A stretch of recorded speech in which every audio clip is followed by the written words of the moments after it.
At an Ohio Air Museum, Walter Dean, a retired Air Corps mechanic, volunteers to maintain a World War II bomber displayed for Veterans Day. Visitors often whisper that its left wing looks wrong, a detail that unsettles the curators. Regulations demand perfect symmetry, a rule Walter quietly resents. One evening, under rainlight and the hum of an old lamp, he loosens the bolts and restores the bomber's slight uneven tilt.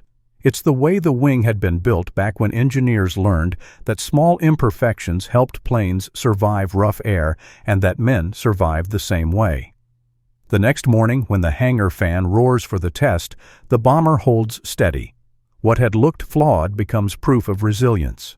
The crowd applauds, and a plaque later reads, "In practice, resilience in rough air. In spirit, resilience under rough days." Walter doesn't make a speech. He only rests his hand on the cool metal, a gesture of dignity reclaimed. 07:42 a.m. Ohio Air Museum Veterans Day. The hangar wakes slow metal expanding in the November cold. Steam curls from a thermos and the first line of visitors files past the roped-off bomber. The plane's left wing droops a fraction lower than the right, just enough to unsettle the symmetry lovers. Walter Dean, gray-haired coveralls patched with age, drags a soft cloth across the aluminum skin. Each stroke leaves a bright streak through the dust like a memory being uncovered. Behind him, the radio hums through a half-tuned big band station. "Looks off balance, doesn't it?" a young father mutters. "Guess they built 'em wrong back then." Another adds, half laughing. Walter doesn't turn. The cloth slows in his hand. The hangar door groans against its hinges as a breeze pushes in. He straightens eyes, narrowing on the slight tilt of the wing, the one he's known longer than most people he still remembers. He speaks softly, more to the plane than to the crowd. "Engineers once gave bombers uneven wings," he says, "and I learned why with my own hands." The voices behind him hush. For a heartbeat, only the hiss of the coffee urn and the click of a camera fill the space. He gestures toward the warped edge where the rivets widen their spacing. "Not a mistake," he adds, "a choice. Some things fly straighter when they lean a little." A volunteer in a red vest blinks, unsure if he's joking. The remark hangs there, too plain to argue with, too odd to forget. The radio fades into a weather bulletin. Overcast skies, scattered gusts from the north. Walter folds the cloth, sets it beside a dull brass badge on the workbench. The badge carries the faint stamp of his old unit, the lettering nearly worn away by decades of polishing. He rests his palm on the wing's cold metal. Beneath his hand lies the same pattern of dents he once hammered out on an airstrip half a world away. The skin still dips where the turbulence used to beat hardest, like the echo of a story nobody wrote down. Outside, the flag rope snaps once in the wind. Inside, the visitors drift on, leaving the old mechanic alone with the plane and the steady hum of the radio. He exhales through his nose, a slow release of patience. The scent of machine oil coffee and old aluminum blends into something close to prayer. Maybe the air liked it that way, he thinks. He smiles, not defiant, not proud, just sure. The day will roll forward and someone will ask him again why the wing tilts.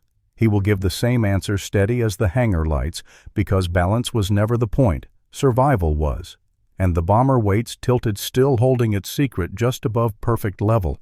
The next morning, the museum hums like a hive before opening hour. Fluorescent lights buzz above the bomber's silver flank. Dust floats in the fan's breeze.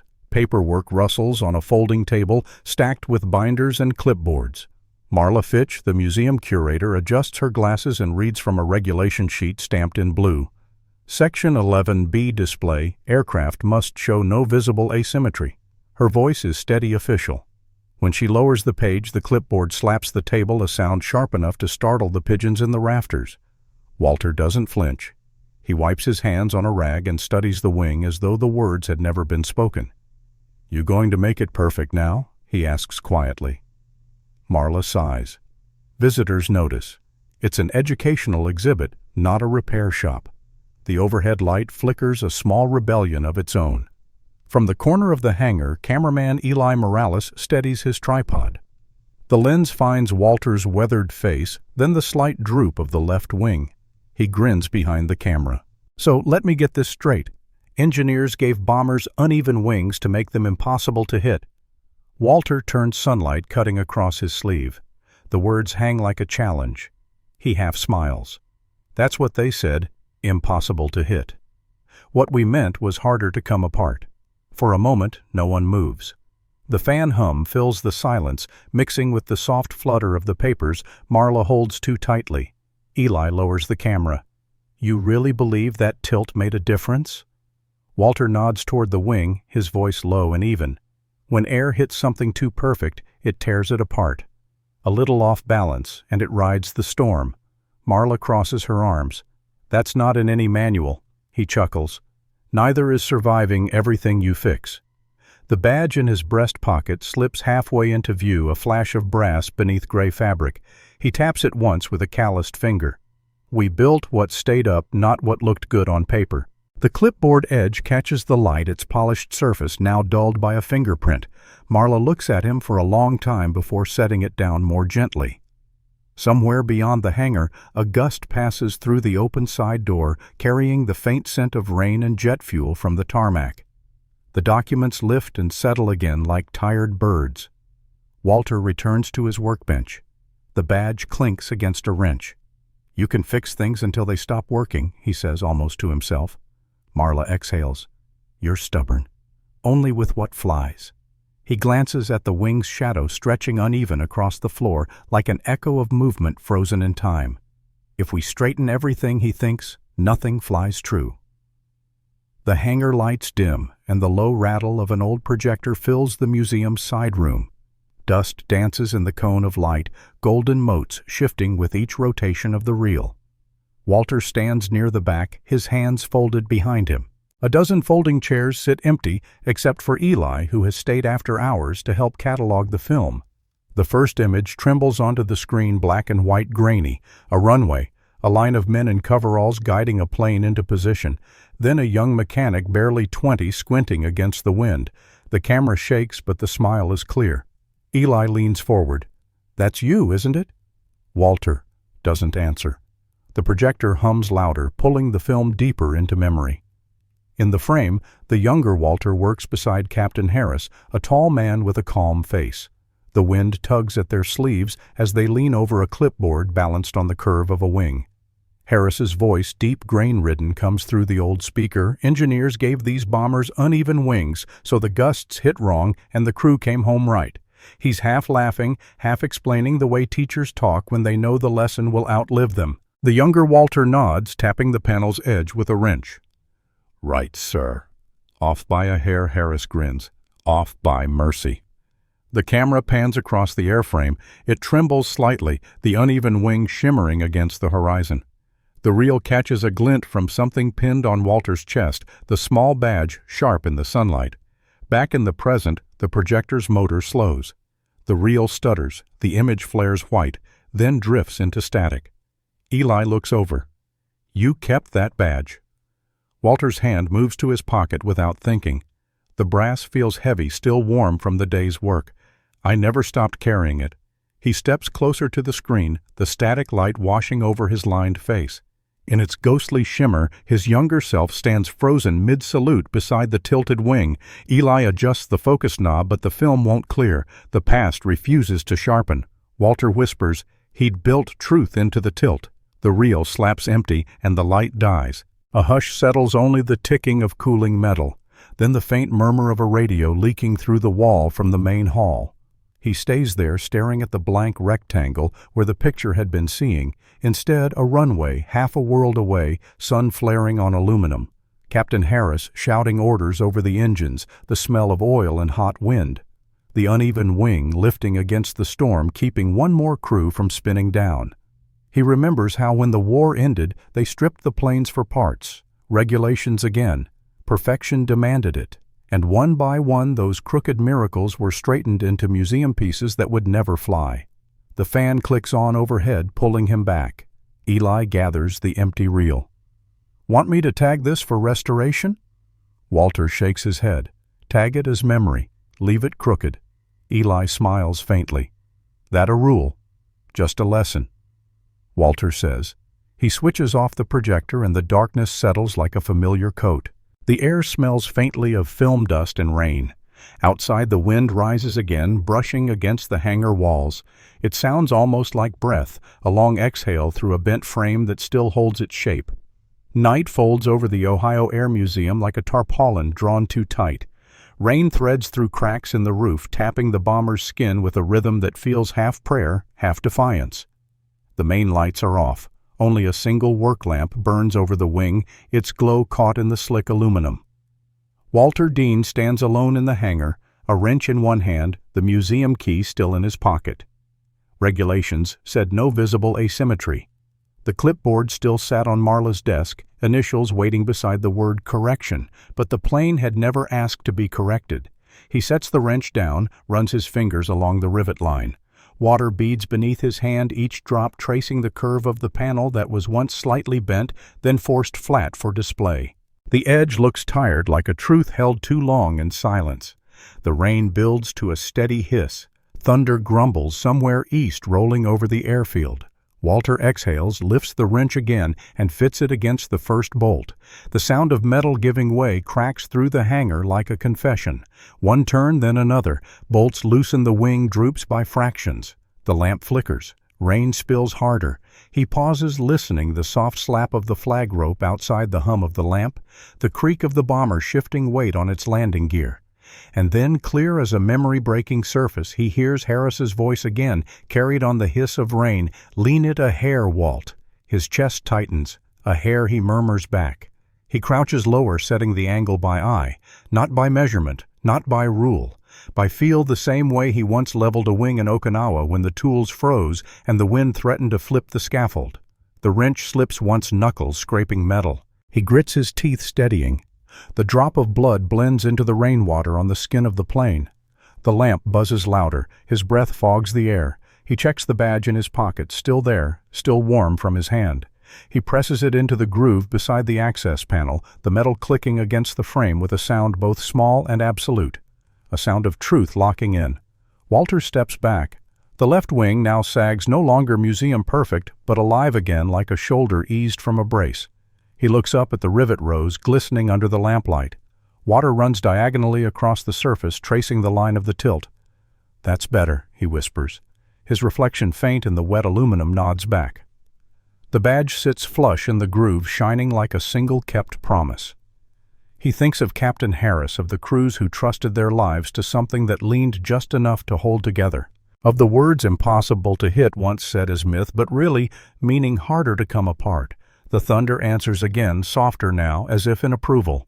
Walter closes the toolbox, wipes the wrench dry, and leans it against the wheel. He glances toward the office window, dark, no silhouettes. The museum will open at 10. By morning, they'll notice. Someone will measure. Someone will quote Regulation 11B. He smiles to himself, slipping the empty badge holder back into his pocket. He looks at the bomber one last time, the tilt plane in the lamplight. The wing doesn't seem broken anymore. It seems intentional, graceful even. He steps toward the door, boots leaving damp prints across the concrete. The rain eases to a whisper. Outside, the flag rope snaps twice in the wind. Inside, the bomber waits, uneven once more, balanced by its imperfection. Walter kills the lamp. Darkness folds around the wing like a hymn remembered too late but sung anyway. By morning, he thinks they'll see what flies straight. Morning light slides through the hangar doors in long, pale stripes. The bomber waits under it, uneven, unapologetic. The wing tilts just as Walter left it, catching the light like a secret meant to be discovered slowly. The maintenance fan roars to life. It's a big one, built to push air through the hall for demonstrations. The crowd, smaller than usual for a weekday, gathers at the rope line. Marla with her clipboard, Eli with the camera, a few volunteers clutching coffee mugs. The air stirs, then surges. Papers lift from the counter, fluttering like startled birds.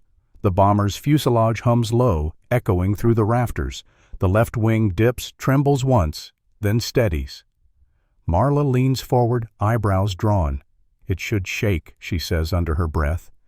Eli grins his lens, catching the shimmer of the badge tucked near the access panel. "Guess even planes like to lean a bit." A ripple of laughter breaks the tension. A volunteer claps softly, unsure if it's allowed, then others join first, tentative then full. The sound rolls through the hangar, honest and human. Walter stands near the far wall, half in shadow. Arms crossed. He doesn't smile right away. He watches the air pass over the wing's surface, the old pattern of pressure, the invisible lift he's felt in his bones for decades. The fan keeps roaring, but the bomber holds steady. No vibration, no shudder, just balance through imperfection. Marla looks down at her clipboard, then back at the plane. The neat line of correction required glares up at her. She draws a slow breath, clicks her pen once, and crosses the line out. Maybe, she says softly, we leave it that way. The fan winds lower, winding down. The gust fades, replaced by the soft clink of coffee mugs, the scrape of chairs, and a snippet of an old radio march drifting in from the lobby, a melody too cheerful for how much it holds. Eli lowers the camera. That's going viral, he murmurs. Walter finally allows a small laugh. Hope the air approves. The crowd disperses, some lingering to touch the rail to glance again at the slight droop in the wing. A boy in a baseball cap points at it. It's wrong, he says to his mother. She smiles. No, honey. It's right for what it is. Walter hears that. The line settles into him like the click of a gear seating perfectly after years of wear. He walks toward the bomber as the last of the wind fades. The floor smells faintly of oil and rain, yesterday's rebellion turned into today's display. He rests a hand on the cold aluminum again, just under the angle he restored. The badge gleams under the overhead light, bright as morning truth. He nods once to the plane, to Harris, to everything that leaned and stayed aloft anyway. The fan finally stops with a long sigh, and the air goes still. It held, he thinks. That was enough. The Ohio Air Museum hums with ceremony. A Veterans Day morning again, same date, same hangar, but different air. Children wave paper flags, their laughter mixing with the faint thrum of a guitar playing near the entrance. The bomber stands beneath new lights, its uneven wing shining without apology. Marla stands at the podium, clipboard replaced by folded notes. We honor not just what was built, she says, but the reason it endured. Her voice trembles, once steadies again. Walter is beside her, hands clasped behind his back. The badge, polished, now sits in a frame next to the restored wing section. A new bronze plaque glows beneath them, the letters catching every ripple of daylight from the open doors. Why engineers gave bombers uneven wings and made them impossible to hit. In practice, resilience in rough air. In spirit, resilience under rough days. The crowd reads it silently, then together as if it were a pledge. Eli's camera pans across the line of faces. Veterans, families, mechanics, students. His voice comes over the museum speakers, low and steady, the way good stories always sound when they're finally believed. Maybe we fly best when we tilt a little. 13 words exactly. Soft, perfect, final. Applause rises, not loud, just warm. It rolls through the hangar and fades under the flag that still snaps against the November wind. Marla leans toward Walter. Straight lines are for runways, she says, smiling. Not stories. He chuckles, eyes never leaving the wing. Guess we both learned to lean. The guitarist shifts into a slow Americana melody. The bronze badge glints against the curved aluminum proof, beside memory metal, beside meaning. The title that once hung as a question now rests as an answer. A gust moves through the hangar, stirring the flags and catching the faint smell of oil and rain. The uneven wing hums faintly under the air current, a sound like breath, alive again. Walter closes his eyes for a moment, hearing Harris's old voice somewhere in the rustle of the crowd. Lean it a hair, Walt. He opens them to find the children still waving their flags, tilting the same direction as the wing. The wind holds for 2 seconds, then fades. Maybe we fly best when we tilt a little. And the story, like the plane, holds steady in imperfect grace. Morning settles softly over the Ohio Air Museum. Visitors drift past the restored bomber, coffee in hand, eyes lifted toward the bronze plaque glinting beneath its uneven wing. A small flag leans against the frame, its shadow falling across the badge that once fit the wing's groove. Walter stands nearby, quiet, a man content to let the air do the talking. Kindness doesn't ask for change. It just steadies what still leans. The wing catches sunlight like a memory finding its way home, proof that mercy can hold shape even after the blueprint fades. A child tugs his mother's sleeve, asking why the plane looks bent, and she smiles. Because it remembers the wind. Some things fly truest when they tilt a little. The plaque hums faintly in the breeze, its letters bright as morning duty kept.